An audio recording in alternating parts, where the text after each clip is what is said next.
Ó Mãe Santíssima, intercedei por nós para que possamos bem compreender os ensinamentos de vosso Divino Filho, nosso Senhor e Salvador Jesus Cristo, e as explicações dos pais da Igreja. Ó Virgem Imaculada, ofereço-vos este trabalho e peço que abençoeis aqueles que o ouvirem, e que seja para a maior honra e glória de Deus. Amém. Senhor onipotente, purificai o meu coração e os meus lábios.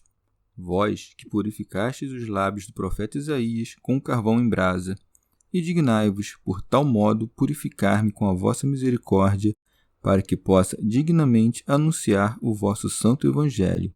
Por Jesus Cristo nosso Senhor. Amém. Senhor, abençoai-me. Que o Senhor resida no meu coração e nos meus lábios, para que anuncie digna e convenientemente o seu Evangelho. Amém. Evangelho de Nosso Senhor Jesus Cristo, segundo São Mateus. O cumprimento da lei. Disse Jesus aos seus discípulos: Ouvistes que foi dito: não cometerás adultério. Eu, porém, vos digo: todo aquele que olha para uma mulher com desejo libidinoso já cometeu adultério com ela em seu coração. Caso o teu olho direito te leve a pecar, arranca-o e lança-o para longe de ti, pois é preferível que se perca um dos teus membros do que todo o teu corpo seja lançado na geena. Caso a tua mão direita te leve a pecar, corta-o e lança-o para longe de ti, pois é preferível que se perca um dos teus membros do que todo o teu corpo vá para a geena. Foi dito: aquele que repudiar sua mulher, dê-lhe uma carta de divórcio. Eu, porém, vos digo: todo aquele que repudia sua mulher, a não ser por motivo de prostituição, faz com que ela adultere, e aquele que se casa com a repudiada comete adultério. Comentários dos Pais da Igreja. São João Crisóstomo.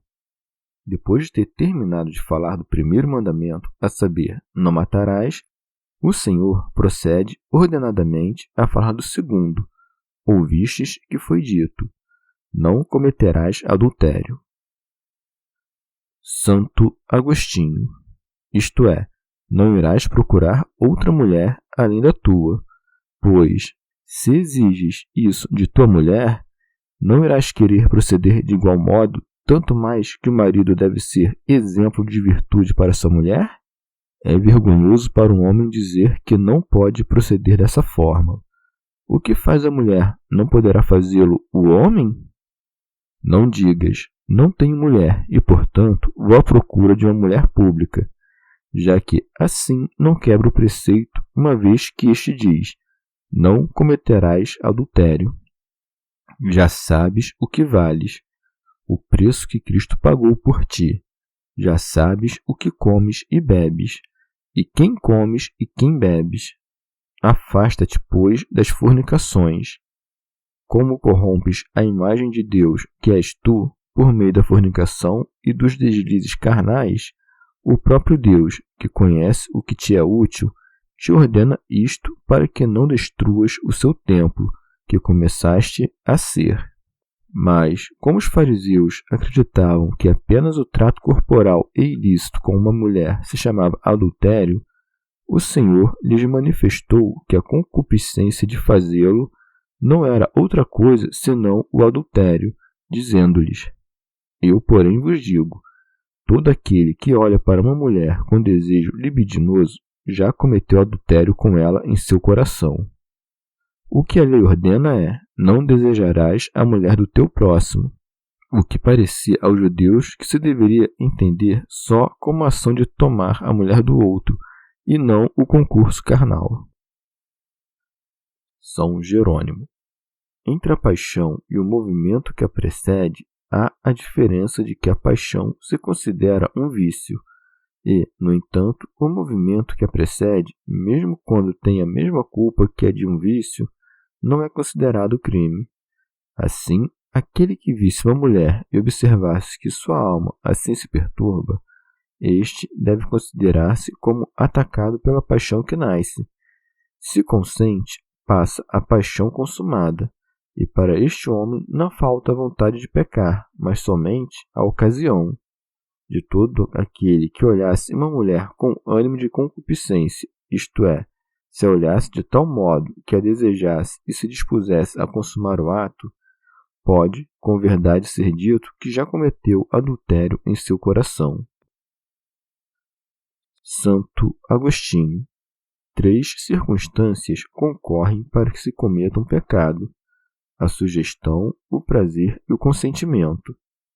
A sugestão se verifica por meio da memória, isto é, por meio dos sentidos do corpo, cujo gozo, se algum houver, terá incorrido em deleite ilícito, o qual deve ser refreado.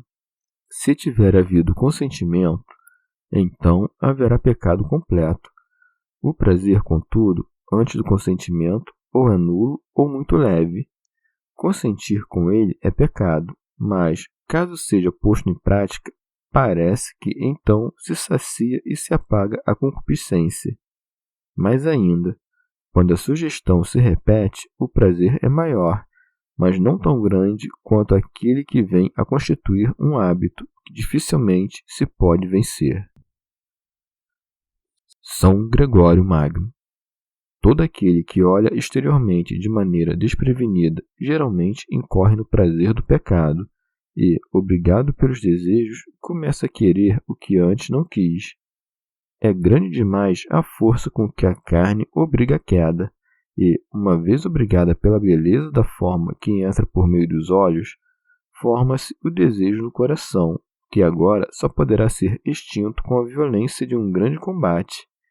Devemos, pois, vigiar-nos, porque não se deve olhar aquilo que não é lícito desejar. Para que a inteligência possa conservar-se limpa em seu pensamento, devem os olhos afastar-se da libertinagem, da voluptuosidade, porque são como os ladrões que nos arrastam para a culpa. São João Crisóstomo. Se quiseres com frequência fixar os olhos em belos rostos, serás certamente capturado, ainda que por acaso possas conter teu ânimo por 2 ou 3 vezes, porque não és superior à sorte e à natureza humana. Mas aquele que acende a chama do seu coração após ver uma mulher, mesmo que não veja suas formas, este guarda consigo a recordação das ações torpes, de cuja representação muitas vezes passa a ação. E se alguma mulher, adornando-se demais, atrair para si os olhos de muitos homens, mesmo que não faça nenhum pecar, esta padecerá o fogo do inferno, porque prepara o veneno e oferece o copo, mesmo quando não encontra ninguém que o beba. O que disse dos homens, igualmente se pode dizer às mulheres. O que se disse à cabeça, seguramente é também uma advertência dirigida a todo o corpo. Comentário de São Tomás de Aquino em forma de glosa. Depois de nos ensinar a evitar o pecado do adultério, não somente nas ações, mas também no coração, porque não só se deve evitar o pecado, como também se devem evitar as ocasiões do pecado, Cristo nos disse, consequentemente, que convém evitar as ocasiões do pecado, dizendo: caso o teu olho direito te leve a pecar. Pseudo Crisóstomo. Se, segundo o profeta, não há em nossa carne nada que não esteja ferido pelo pecado, devemos cortar quantos membros tivermos para que a pena destes pague pela malícia da carne. Mas vejamos se podemos estender essa compreensão ao olho corporal e à mão. Assim como todo homem, quando se converte para Deus, está morto para o pecado, assim também o olho, ao deixar de olhar o mal, separa-se do pecado. Mas esta não é a única dificuldade. Se o olho direito te escandaliza, que faz o esquerdo? Por acaso contradiz o direito para que se conserve inocente? São Jerônimo. No olho direito e na mão direita se insinuam o afeto pelos irmãos, pela mulher, pelos filhos, parentes e amigos, dos quais, se alguma vez se mostrarem como obstáculos à nossa contemplação da luz verdadeira, devemos nos apartar. Santo Agostinho. Do mesmo modo que se entende a contemplação no caso do olho, assim se deve entender com toda a propriedade a ação no caso da mão. Pelo olho compreendemos um amigo muito querido, e isso costuma ser dito por aqueles que querem expressar seu carinho dizendo: quero-te como as pupilas dos meus olhos. Convém aqui entender por olho um amigo conselheiro, porque o olho nos ensina o caminho. Quanto ao que se acrescenta acerca do olho direito, talvez seja para considerar de tal maneira ampliada o carinho em questão. Os homens sempre temem muito mais perder o olho direito. Ou entende-se que o olho direito é o seu conselheiro no que concerne às coisas divinas, já o esquerdo é o conselheiro no que concerne às mundanas, de modo que seja este o sentido dessa passagem. Qualquer que seja a coisa que tu amas, tanto como amas teu olho direito, se tratar de algo que te escandaliza, isto é, se te serve de impedimento para alcançar a verdadeira beatitude, arranca tal coisa e separa de ti. Já acerca do olho esquerdo, é supérfluo dizer mais. A mão direita é tida como amada ajudante nas coisas divinas, já a esquerda como auxiliar nas coisas necessárias para esta vida e para o corpo. Pseudo Crisóstomo.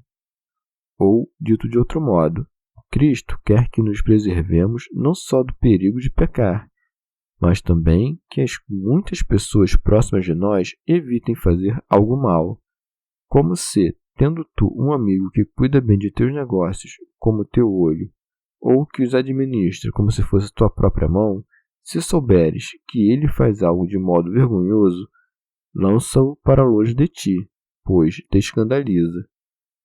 Pois daremos conta não só dos nossos pecados, mas também dos pecados do próximo que podemos evitar. Santo Hilário de Poitiers.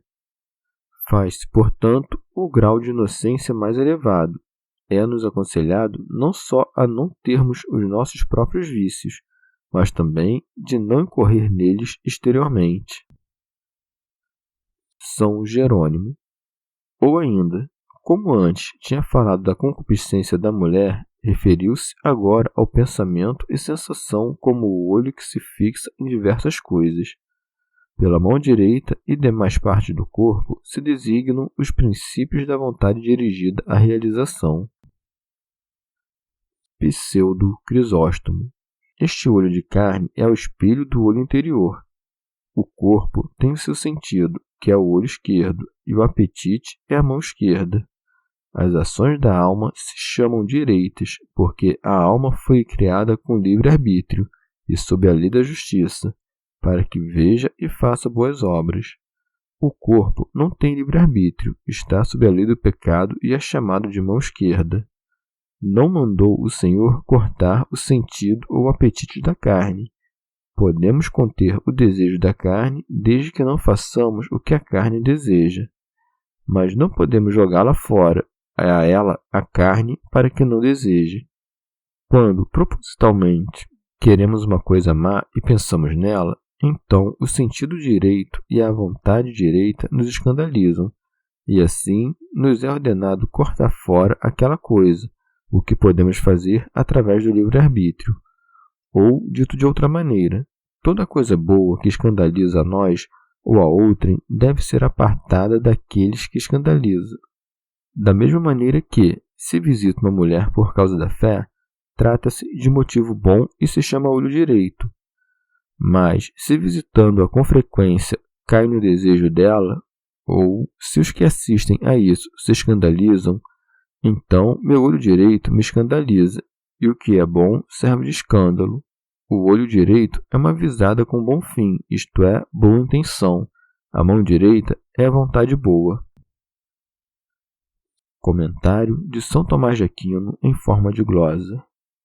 Teu olho direito é também a vida contemplativa, que se escandaliza quando cais em indolência ou em arrogância, ou quando, por debilidade nossa, não podemos contemplar o que é puro. A mão direita é uma boa obra ou a vida ativa, a qual escandaliza quando somos enlaçados pelo grande número de coisas mundanas e pelo tédio da ocupação. Se alguém não goza da vida contemplativa, que não se descuide da ativa, de modo a, enquanto se ocupa, não se ressecar no ócio, longe da doçura eterna. Remígio de Auxerre. Nosso Senhor Jesus Cristo manifesta por que se deve arrancar o olho direito e quando se deve cortar a mão direita ao dizer: pois é preferível que se perca um dos teus membros do que todo o teu corpo seja lançado na geena. Pseudo Crisóstomo. Como somos membros uns dos outros, melhor é que nos salvemos sem um desses membros do que, querendo conservá-los, pereçamos eles e nós. Ou é melhor que nos salvemos sem um tal bom propósito ou uma tal boa obra do que, buscando realizar todas as boas obras, perecermos com todas elas. Comentário de São Tomás de Aquino em forma de glosa.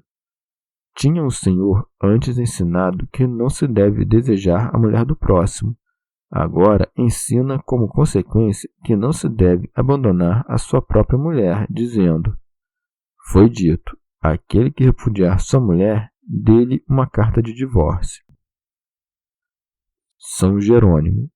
Mais adiante, Nosso Senhor e Salvador explica melhor essa passagem. Moisés mandou dar o libelo de repúdio em razão da dureza de coração dos maridos, isto é, que fazendo-o não para conceder o divórcio em si, mas para impedir o homicídio. Pseudo Crisóstomo. Quando Moisés tirou os filhos de Israel do Egito, estes, por sua ascendência, eram israelitas, mas, por seus costumes, eram egípcios. Por causa dos hábitos dos gentios, acontecia que o marido odiasse a esposa e, como não era permitido despedi-la, estava pronto para matá-la ou atormentá-la constantemente. Por isso Moisés mandou dar o libelo de repúdio, não porque fosse algo bom, mas porque era remédio para o mal maior. Santo Hilário de Poitiers. Mas o Nosso Senhor, que trouxe a equidade para todos, prescreveu que ela deveria permanecer especialmente na paz conjugal. Santo Agostinho. O que aqui ordena o Senhor sobre não mandar embora a mulher não é contrário ao que ordena a lei, como dizia Maniqueu, e tampouco a lei diz isto: aquele que assim quiser, que repudie sua esposa. Neste caso, o oposto seria não repudiá-la. Ao contrário, como a lei não queria que a mulher fosse repudiada pelo marido, estabeleceu por isso o obstáculo do libelo, o qual poderia deter um espírito precipitado. Além disso, entre os hebreus, como se diz, somente os escribas tinham o privilégio de escrever em seu idioma, porque detinham sabedoria superior. A lei mandava que fossem até estes todos aqueles a quem determinou dar o libelo de repúdio se quisessem repudiar sua mulher. Esses escribas procuravam persuadir os consortes, de maneira pacífica, a que estabelecessem a concórdia entre si, e não escreviam o libelo senão quando, tendo um ânimo extremamente perverso, não acolhiam o seu conselho e se perdia toda a esperança de reconciliação. Do mesmo modo como, pois, não cumpriu a lei dos primeiros homens com essa sua adição de palavras, tampouco ele destruiu a de Moisés, opondo-lhe uma contrária, como dizia Maniqueu. Antes, de tal modo, recomendou todo o conteúdo da lei dos hebreus, e assim, tudo o que ele próprio dizia em acréscimo tinha o propósito ou de explicar, coisa que em partes obscuras da lei era muito necessário, ou observar como se a poderia cumprir melhor. Aquele que buscou o meio de impedir o repúdio manifestou claramente que não queria a dissensão nem mesmo entre os homens mais endurecidos. O Senhor, justamente para confirmar que não se deve repudiar facilmente, excetua apenas a causa de fornicação, dizendo, a não ser por motivo de prostituição. Manda, pois, que se sofram todos os demais padecimentos, se acaso existirem, encarando-os com fortaleza em benefício da promessa solene conjugal. Pseudo Crisóstomo. se devemos aturar com paciência os vícios de estranhos, já que disse o apóstolo em Gálatas: levai os fardos uns dos outros, quanto mais os das esposas. O homem cristão não só não deve pecar, como não deve oferecer aos outros a ocasião de pecar. Do contrário, a culpa de outrem viria a constituir um pecado seu, já que havia sido a causa de que se cometesse o crime. Aquele que, repudiando sua mulher, desse ocasião a adultérios, que ela comete com outro e o outro com ela, este seria condenado em razão desses adultérios. Por isso diz que aquele que repudia sua mulher a obriga ao adultério. Santo Agostinho. Também diz mais adiante que comete adultério o homem que se casar com a mulher que tiver sido repudiada por outro, ainda que o tenha sido por meio do libelo de repúdio. E por isso acrescenta: e aquele que se casa com repudiada comete adultério. São João Crisóstomo. E não se pode dizer que o seu próprio marido a repudiou, já que esta, mesmo depois repudiada, continua sendo mulher daquele que a repudiou. Santo Agostinho.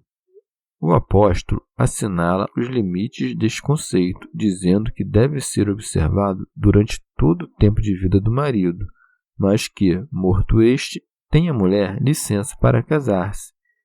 E se não é concedida a ela permissão para casar-se com outro enquanto seu marido, de quem se separou, estiver vivo, muito menos lhe será permitido cometer atos ilícitos ou relações vergonhosas com qualquer outro. Aquele que, sem repudiar sua mulher, vive com ela, não carnal, mas espiritualmente, não age contra esses preceitos, pois os matrimônios daqueles que vivem em continência por mútuo consentimento são mais felizes. Daí vem uma questão: já que Nosso Senhor permite que se repudie a mulher em razão da fornicação, convém saber que tipo de fornicação é esse. Devemos saber que se essa fornicação se refere àqueles que cometem relações sexuais ilícitas, ou se, como dizem as Escrituras, fornicação é toda depravação ilícita, tal como a idolatria, a avareza ou qualquer outra transgressão da lei cometida por concupiscência ilícita. Mas, se é permitido, segundo o apóstolo, repudiar a mulher infiel, ainda quanto melhor seria não repudiá-la. No entanto, não é lícito, segundo o preceito do Senhor, que se repudie a mulher senão por causa de fornicação.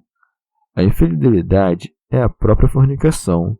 E se a infidelidade é também fornicação, e a idolatria é infidelidade, e a avareza é idolatria, não se deve duvidar que a avareza também seja fornicação. E nesse caso, quem poderá separar facilmente da fornicação qualquer concupiscência ilícita, se a avareza é fornicação também?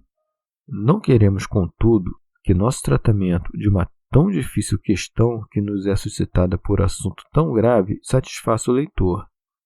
Nem todo pecado é fornicação espiritual, nem tampouco Deus aniquila a todo aquele que peca, já que todos os dias ouve seus santos que dizem: perdoa-nos as nossas ofensas. No entanto, perde todo aquele que se faz réu de fornicação com relação a ele. É lícito o repúdio por uma fornicação dessa natureza? É questão obscuríssima, mas não há dúvida alguma de que é lícito quando se trata de fornicação que profana o corpo. Se alguém diz que o Senhor considera a fornicação causa suficiente para repudiar a mulher, isto é, aquela fornicação que se comete por meio de concubinato ilícito, pode-se dizer que o Senhor se referia a ambos os fiéis, dizendo que a ninguém é lícito separar-se do outro, a não ser por causa da fornicação. Aqui não se trata apenas de repudiar a mulher adúltera. Aquele que a repudia o faz não só porque ela cometia fornicação, mas também porque era causa de fornicação para ele mesmo. Repudiá-la-ia, assim, não só em razão da fornicação dela, mas também da sua. Dela, porque fornica, e sua, para que não fornique. Com igual razão, o marido a repudiará, se ela lhe diz: não continuarei a ser tua mulher a menos que acumules riquezas por meio de assaltos, ou caso recomende ao seu marido algum outro ato criminoso ou vergonhoso. Assim, aquele a quem a mulher disser qualquer coisa dessa espécie, se for um verdadeiro penitente, cortará de si esse membro que o escandaliza. Não existe coisa mais iníqua do que deixar a mulher por causa de fornicação, quando o marido pode convencer-se de que também ele é um fornicador. Nesse caso, dá-se o que Paulo disse aos fiéis de Roma: naquilo mesmo em que julgas o outro, a ti mesmo te condenas. E, quanto ao que disse Cristo, e aquele que se casa com a repudiada comete adultério, pode-se perguntar se, assim como aquele que se casa com ela comete adultério, de igual modo peca aquela com quem se casou. Ordena o apóstolo que ela prossiga sem se casar ou que se reconcilie com o seu marido, mas, caso se separe do marido, diz o apóstolo que continue sem se casar. Se ela se separa do marido, há muita diferença entre saber se ela é repudiada ou quem repudia. Se é ela que se separa do marido e casa com outro, parece que se separa do primeiro por desejo de contrair novo matrimônio, o que se deve conceber como pensamento de adultério. Mas, se é ela a repudiada pelo marido, não se pode averiguar precisamente como se explica que, realizando-se a união por mútuo consentimento, seja só um deles aquele que comete adultério e o outro não. A isso se deve acrescentar que, se comete adultério aquele que se casa com outra que tenha sido repudiada pelo marido, ela que o faz adúltero, coisa que é proibida no espaço pelo Senhor. Chegamos ao fim de mais um dia de comentários da Catena Áurea. Muito obrigado por ficarem até aqui, que Nossa Senhora derrame suas graças sobre nós e até amanhã.